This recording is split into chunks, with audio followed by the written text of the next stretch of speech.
Move Moritel, un monde nouveau vous appelle.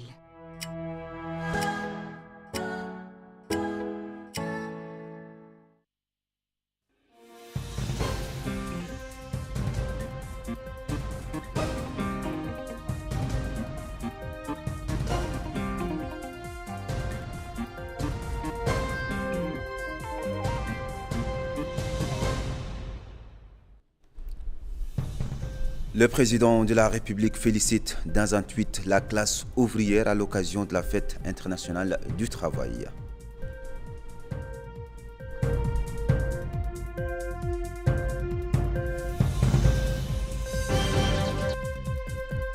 Le président de la République reçoit un message écrit du président irakien l'invitant à participer au sommet de la Ligue arabe à Bagdad.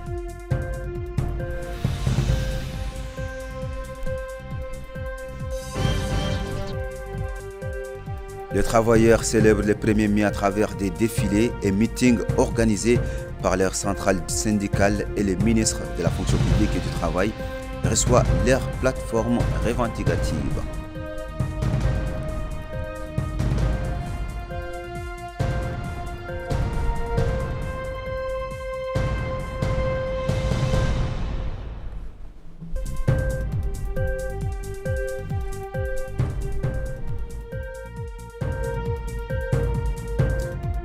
Mesdames et messieurs, bonsoir, bienvenue et merci de vous joindre à nous pour cette nouvelle édition. Nous serons toujours à vos côtés et n'épargnerons aucun effort pour améliorer vos conditions de travail, promesse faite par le président de la République, Mohamed Ould El Ghazouani, à la classe ouvrière à l'occasion de la fête internationale du travail. Le chef de l'État a félicité en ces termes sur sa page X les travailleurs à l'occasion de la fête internationale du travail. Je félicite notre classe ouvrière et apprécie à sa juste valeur les efforts qu'elle déploie pour construire le pays et le pousser vers le progrès et la prospérité.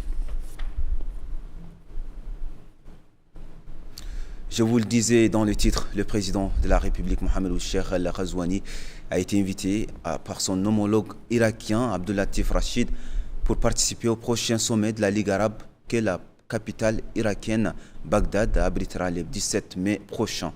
L'invitation a été remise au chef de l'État par Mohamed Ali Mohamed, vice-premier ministre et ministre de la planification de la République d'Irak, au cours d'une audience qu'il lui a accordée hier soir.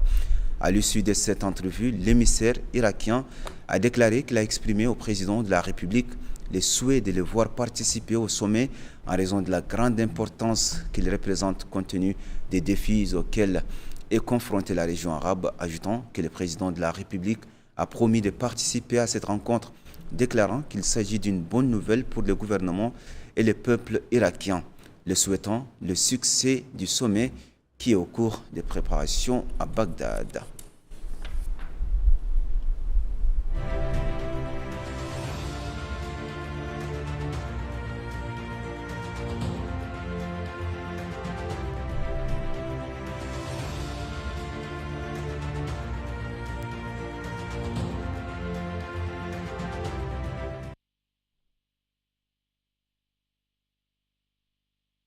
L'Assemblée nationale a adopté hier soir au cours d'une séance plénière le projet de loi autorisant la ratification de l'accord de prêt signé entre notre pays et les fonds africains de développement destinés au financement des programmes de développement global des périmètres de mise en valeur des animaux dans la région de l'Aoukar, programme Aoukar phase 1.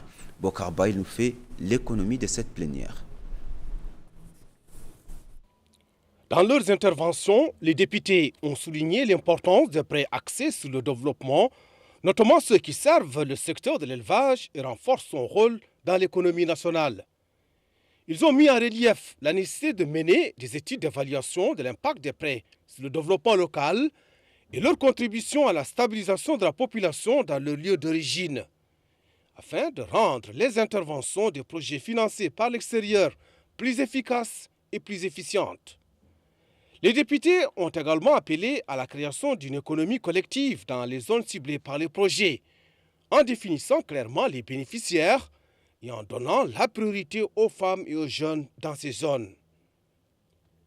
Présentant le projet de loi, le ministre délégué auprès du ministre de l'économie et des finances chargé du budget, Kodjoro Moussanguenor, a mis en exergue l'importance accordée par le programme du président de la République, M. Mohamed Cheikh Al-Ghazouani, au secteur de l'élevage, qui se traduit clairement par une action gouvernementale visant à intégrer ce secteur vital dans le tissu économique, par l'augmentation de la productivité et la promotion de l'industrialisation et de la commercialisation de ces produits, ce qui permettra d'atteindre l'autosuffisance en matière d'exportation de produits laitiers et de viande rouge.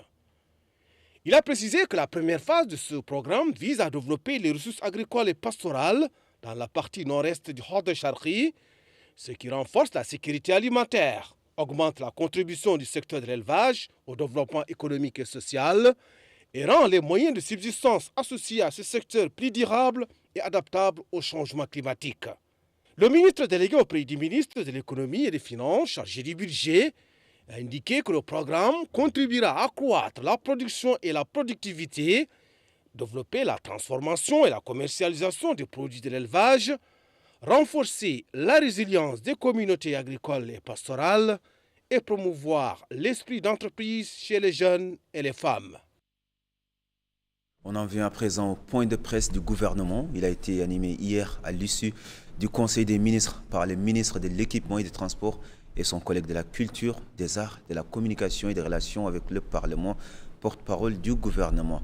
Hussein Oulmedou a commenté le projet de décret relatif à l'approbation de la carte de presse et Eli Oulveirik est revenu sur la communication portant sur les réformes du secteur des transports terrestres présentées devant le Conseil. Les détails avec Mohamed Khattat. Commentant hier soir du résultat du Conseil des ministres qui s'était tenu toute la journée, le ministre de l'Équipement et des Transports, M. Ali Oulveirik, a déclaré que son département a mis en œuvre plusieurs réformes qui peuvent être classées en 5 catégories, que sont la réforme institutionnelle et la gouvernance, l'amélioration de la mobilité urbaine, le projet Mobilité Nouakchott à l'horizon 2026, la numérisation des services, la révision des cadres juridiques et la sécurisation des plaques d'immatriculation des voitures. Le ministre a précisé que le département va organiser dans un avenir proche des journées de concertation autour de la réforme du transport terrestre, notamment pour réviser le code de la route, renforcer les sanctions, établir des normes pour les poids des camions et adapter les lois régissant le secteur à ceux des pays voisins, citant au passage le cas chez le voisin malien. Et rappelons la question des gros camions pour adopter les lois régissant le secteur à celles des pays voisins, notamment le Mali, le Sénégal, l'Algérie et le Maroc. À une question relative au pont de Madrid, au pont de l'Amitié, le ministre a annoncé que les travaux ont été achevés par la société en charge des travaux. L'agence de coopération chinoise qui doit le remettre y a notifié officiellement sa remise pour le 12 mai et une cérémonie d'inauguration sera programmée la semaine suivante. À son tour, le ministre de la Culture, des Arts, de la Communication et des Relations avec le Parlement, porte-parole du gouvernement, M. Hussein Oulmedou, est revenu sur le décret fixant les conditions d'octroi, de renouvellement et de suspension, ainsi que de retrait de la carte de la presse. Il a souligné qu'il s'inscrit dans le cadre de la mise en œuvre des dispositions de l'article 10 de la loi 20-24-012 du 15 février 2024 relatif aux journalistes professionnels, lequel prévoit que les conditions d'octroi et de renouvellement de la carte de presse, ainsi que les mécanismes de sa suspension, de son retrait et de la fixation de sa durée de validité soient déterminés par voie réglementaire que le texte présenté définit. Le texte traduit la volonté des autorités publiques de développer le secteur des médias en consolidant les fondements d'une pratique professionnelle saine, en rehaussant les conditions d'accès à la profession et en établissant les droits et obligations liées à la détention de la carte de presse, afin de permettre à la presse nationale de jouer pleinement son rôle d'information et d'éducation des publics dans le respect des normes légales et déontologiques reconnues. Les réponses du ministre ont également porté sur la participation de la Mauritanie à des manœuvres militaires au Maroc et auxquelles participe Israël. Il a déclaré que les manœuvres sont une routine très ordinaire dans le domaine de la coopération opérationnelle ou tactique ou stratégique entre les armées partout dans le monde et que la Mauritanie en a déjà accueilli dans le cadre des manœuvres de Flintock et d'autres directement suivies par les États-Unis d'Amérique, comme c'est le cas pour ces manœuvres en question, et pour lesquelles la Mauritanie a été invitée à y participer avec 3 contrôleurs au Maroc et un détachement combattant au Sénégal. Ce sont, dit-il, des manœuvres qui se déroulent dans plusieurs pays et la nature de cette invitation est qu'elle nous vient des États-Unis d'Amérique et c'est très ordinaire avec la participation de 40 pays invités dont je n'ai aucune connaissance de la composition dans les détails.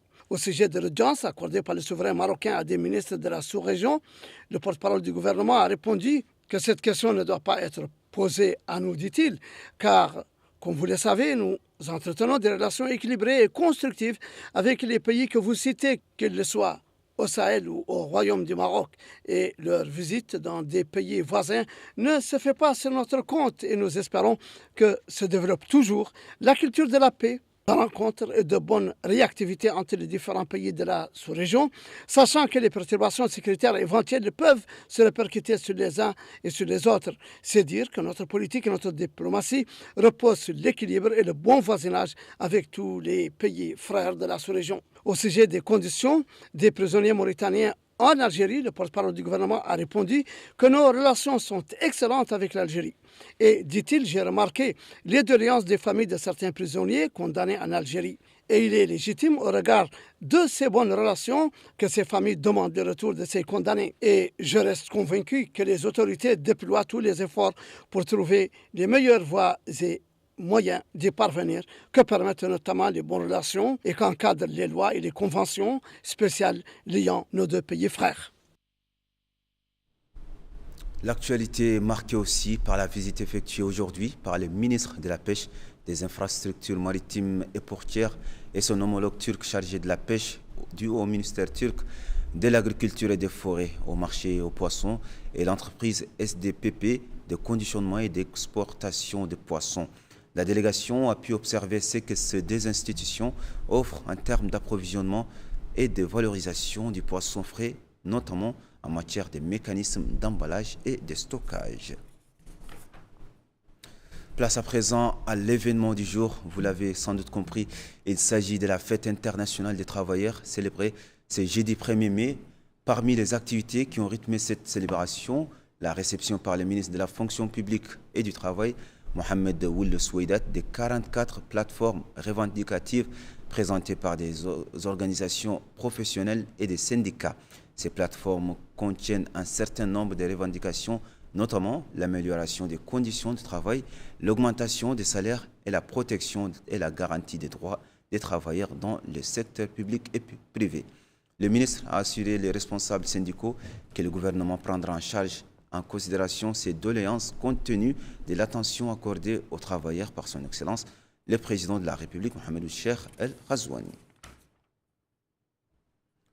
Sur le terrain, le 1er mai a été marqué par des défilés suivis des meetings organisés par les centrales syndicales. Fatima Tadé nous fait le récit des marchés et meetings des travailleurs affiliés à l'Union des travailleurs mauritaniens, UTM, à la Confédération générale des travailleurs de Mauritanie, CGTM, et à la CLTM, la Confédération libre des travailleurs mauritaniens.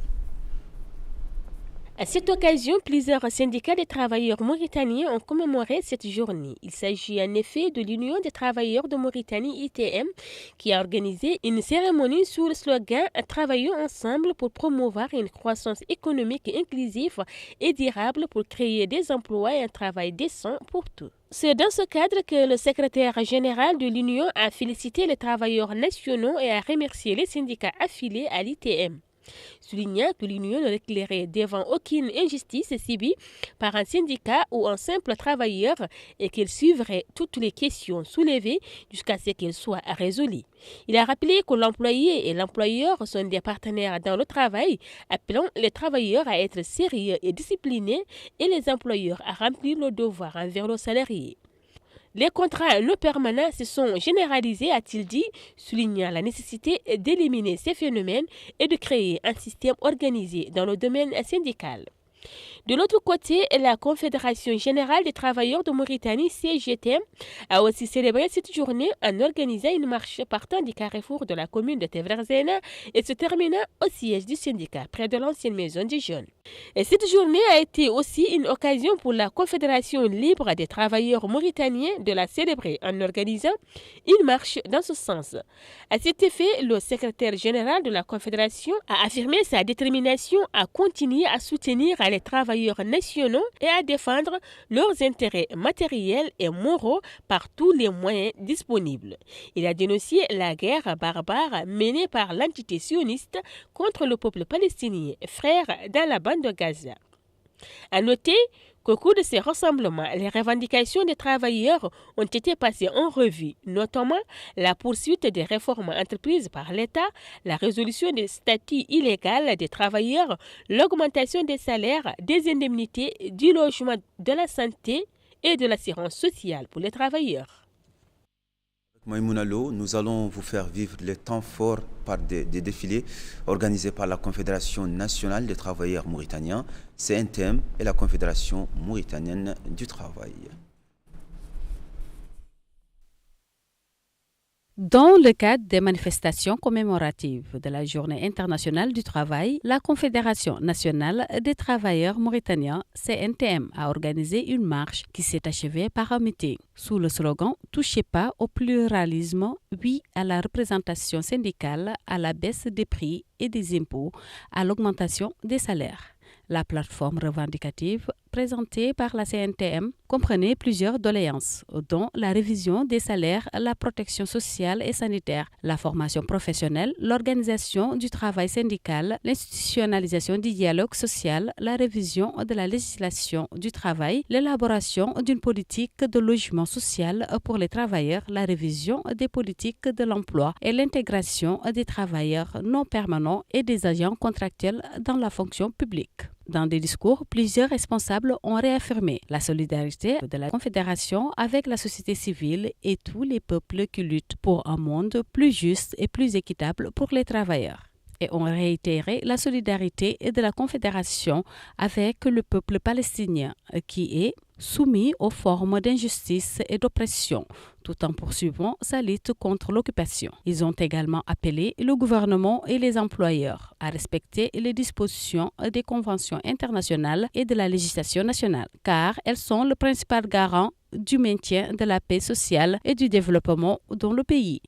C'est dans ce siège que le syndicat de la Confédération mauritanienne du travail, CMT, a organisé une cérémonie sous le slogan « Le travail garant de la stabilité économique et du développement ». La cérémonie s'est déroulée en présence de nombre de travailleurs et d'acteurs du mouvement syndical affilié à la Confédération. Dans son discours, le secrétaire général de la Confédération, Mohamed Ouliarg, a souligné l'importance de défendre les droits des travailleurs et d'améliorer leurs conditions de vie et de travail. Le SG a insisté sur la nécessité de renforcer la protection sociale et d'appliquer équitablement les lois du travail. Il a également appelé à la mise en œuvre de la plateforme revendicative de la Confédération en mettant en priorité la révision du salaire minimum, l'amélioration des services de sécurité sociale, l'augmentation des salaires, le renforcement de la protection sociale ainsi que la généralisation de la couverture sanitaire et de la sécurité sociale pour tous les travailleurs. Il a aussi souligné la nécessité de réformer le système de retraite,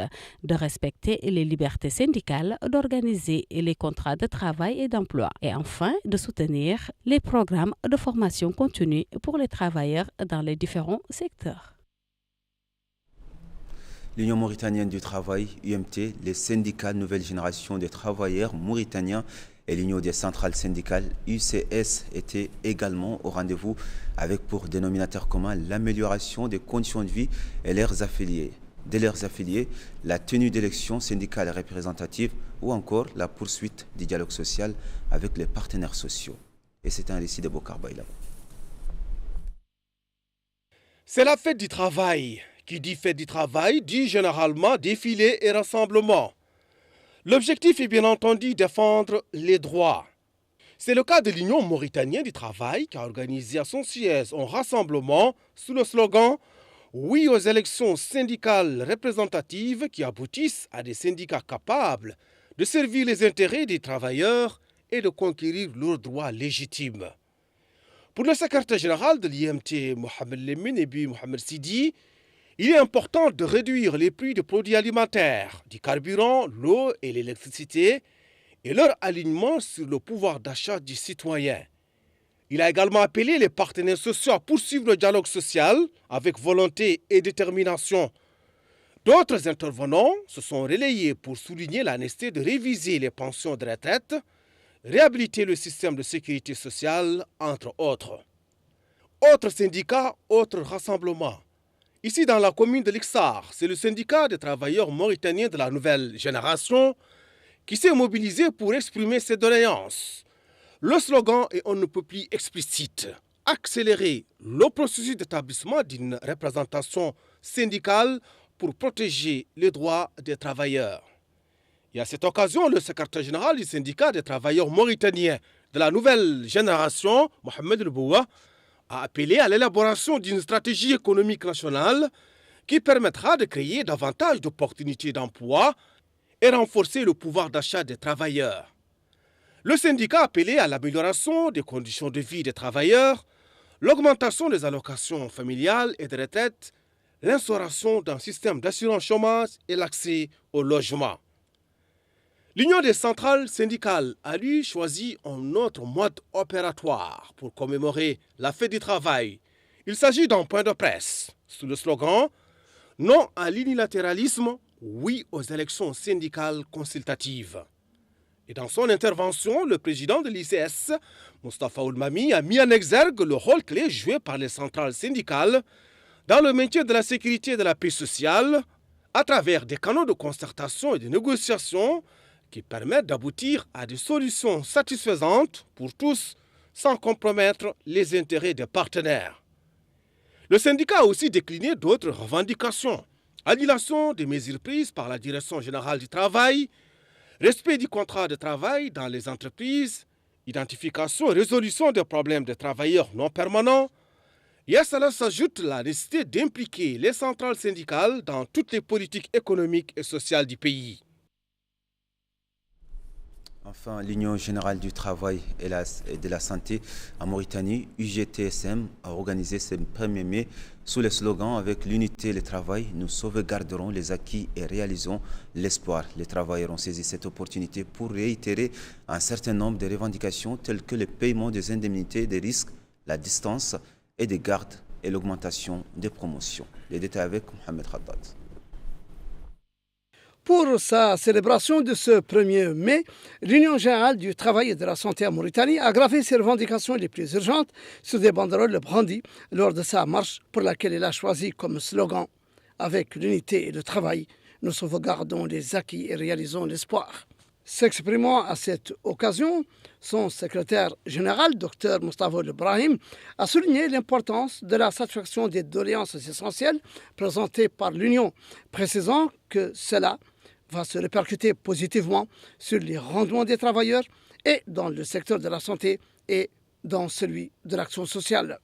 Les revendications de l'Union ont insisté cette année sur la nécessité de mettre en œuvre les décisions et protocoles convenus dans le domaine de la santé, et cela dans le but d'améliorer les conditions matérielles des équipes médicales et sociales, y compris la garantie de leurs droits, notamment le paiement des indemnités dues, l'augmentation des promotions, la réglementation du recrutement pour combler le manque de personnel, entre autres. Passé ces échanges, les activités de célébration de cette journée se sont poursuivies avec l'organisation d'une marche qui est partie du siège de l'Union, saluer les grands sacrifices consentis par les travailleurs de la santé dans tous les points. Et c'est ainsi que prend fin cette édition. À présent, le rappel des principales informations.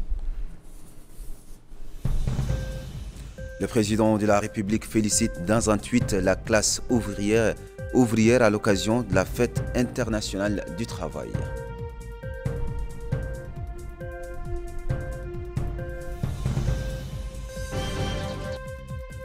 Le président de la République reçoit un message écrit du président irakien l'invitant à participer au sommet de la Ligue arabe à Bagdad.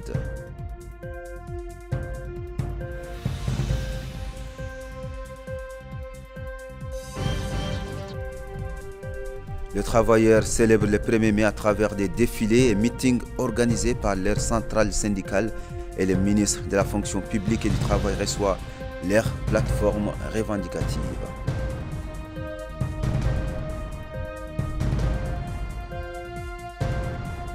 Mesdames, Mesdemoiselles, Messieurs, merci de nous avoir suivis, merci de votre fidélité. Rendez-vous demain à la même heure. Bonsoir.